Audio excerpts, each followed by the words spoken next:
প্রচুর পানি গড়িয়েছে আমাদের বুড়িগঙ্গা দিয়ে, এবং এই গত মাস দেড়েক সময় আপনার স্টেবিলাইজেশন পরিপূর্ণ হয়েছে এটা বলার সুযোগ এখনো আসেনি। গঠিত হচ্ছে সুকৃতি নামে এক ভদ্রলোক আমার কাছে কালকে এসেছিলেন, জানান দিলেন যে তারা অচিরেই এই কোর্ট খুললে পরে কোর্টের দ্বারস্থ হবে তাদের মাইনরিটি পার্টির রেজিস্ট্রেশন যাতে নির্বাচন কমিশন দিতে বাধ্য হয় সে ব্যাপারে। সর্বশেষ যে পয়েন্টটা আপনি রেজ করলেন সেটা দিয়ে শুরু করি।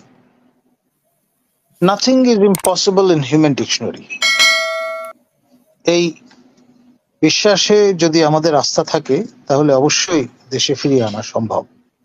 তিনি যত বড় মাপের ফিজিটিভি হন না কেন, এখন সেটা নির্ভর করবে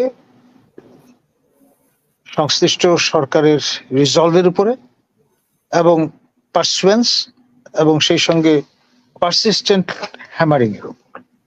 এখন সেটা করবার জন্য 18 মাস সময় যথেষ্ট কিনা সেটাও ভেবে দেখতে হবে। আর 18 মাস বনাম 10 বছর, এই যে কন্টিনাম, এর মধ্যে কিন্তু সব চিন্তা ভাবনা ঘুরপাক খাচ্ছে। আপনার 2 বছর সময় যথেষ্ট নয়, সেটা তো ইতিমধ্যে প্রমাণিত হয়েছে সেই 111 সরকারের সময়। লড়াই হবে বলে ঘোষণা দিয়েছিলেন সাবেক সেনাপ্রধান, পরবর্তীতে তত্ত্বাবধায়ক সরকার উপদেষ্টা, এবং তারপর সর্বশেষ যে অ্যাসাইনমেন্টে ছিলেন দুদকের চেয়ারম্যান হিসেবে জাহাজ চৌধুরী।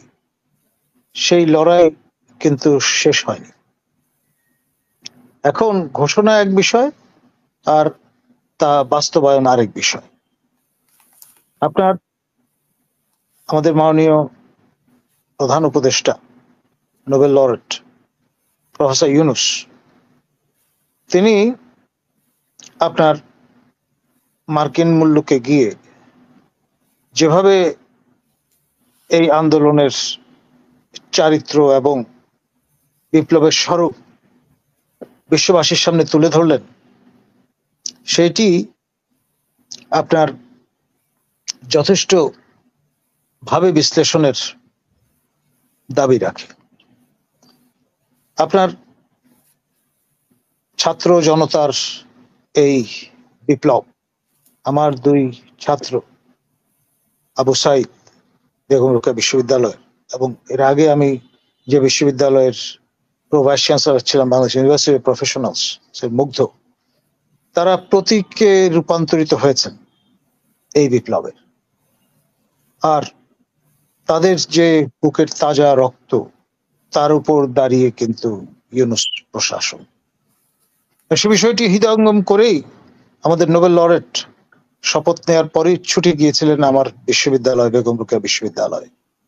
সে ক্যাম্পাসে গিয়ে আপনার সিলেক্টেড মেল এবং ফিমেল স্টুডেন্টদের সঙ্গে মত বিনিময় করেছেন এবং তারপর ছুটে গেছেন আবু সাইদের পরিবারের সঙ্গে মিথস্ক্রিয়ায় লিপ্ত হতে এবং আমাদের ন্যাশনাল স্ট্যান্ডার্ড তাদের হাতে অর্পণ করে ঘোষণা দিয়েছিলেন যে রংপুর হবে দেশের 1 নম্বর জেলা।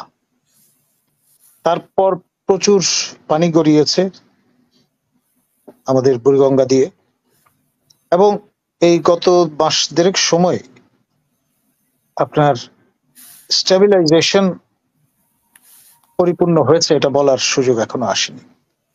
নতুন নতুন চ্যালেঞ্জ, নানান রকমের মাত্রা আমরা লক্ষ্য করছি। যারা দীর্ঘদিন ধরে প্রবঞ্চিত ছিলেন, বৈষম্যের শিকার ছিলেন, তারা অপরিসীম ক্ষিপ্রতায় ব্যস্ত হয়ে গিয়েছিলেন কে কোন পদ নিজের করায়ত্ত করবেন সেই প্রতিযোগিতা। ফলে আসলে গতিশীলতা যেটুকু দরকার ছিল সেটা কি পরিপূর্ণভাবে নিশ্চিত করা গেছে? আর এখানটায় আপনার যেই বিষয়টা ফোরফ্রন্টে বারবার চলে আসছে, সদ্য বিদায়ী শাসক দল আওয়ামী লীগ এবং তার 14 দলীয় মিত্ররা, অর্থাৎ এই 15 শরিক, তারা এলিজিবল থাকবেন কি থাকবেন না রাজনীতির জন্য, এবং কেউ কেউ অভিমত ব্যক্ত করছেন যে 10 বছরের জন্য ব্যান আরোপ করা যেতে পারে। কেউ কেউ বলছেন যেহেতু তারা প্রায় 16 বছর ক্ষমতা আঁকড়ে ছিলেন, লেজিটিমেট উপায়ে নয়, সেই কারণে তাদের ওই সময়ের জন্য বার আরোপ করতে হবে তাদের উপর। এই দোলাচলের মধ্যে হানিফ মহোদয়, সদ্য বিদায়ী শাসক দলের যুগ্ম সাধারণ সম্পাদক, অভিপ্রায় ব্যক্ত করেছেন ক্ল্যান্ডেনস্টাইন একটা স্পেস থেকে যে তারা সামনের নির্বাচনে অংশগ্রহণ করতে চান। উনি আসলে কোথা থেকে এই ঘোষণাটা দিলেন? আমি সেজন্যই ক্ল্যান্ডেনস্টাইন বললাম, আমরা জানি না, অজ্ঞাত একটি স্থান থেকে তিনি এরকম একটি ঘোষণা দিয়েছেন, আমরা সোশ্যাল মিডিয়ামে তা দেখতে পেয়েছি। এখন ধরুন স্টেক হোল্ডার তো অসংখ্য, নতুন নতুন দলও কিন্তু আপনার গঠিত হচ্ছে। সুকৃতি নামে এক ভদ্রলোক আমার কাছে কালকে এসেছিলেন, জানান দিলেন যে তারা অচিরেই এই কোর্ট খুললে পরে কোর্টের দ্বারস্থ হবে তাদের মাইনরিটি পার্টির রেজিস্ট্রেশন যাতে নির্বাচন কমিশন দিতে বাধ্য হয় সে ব্যাপারে।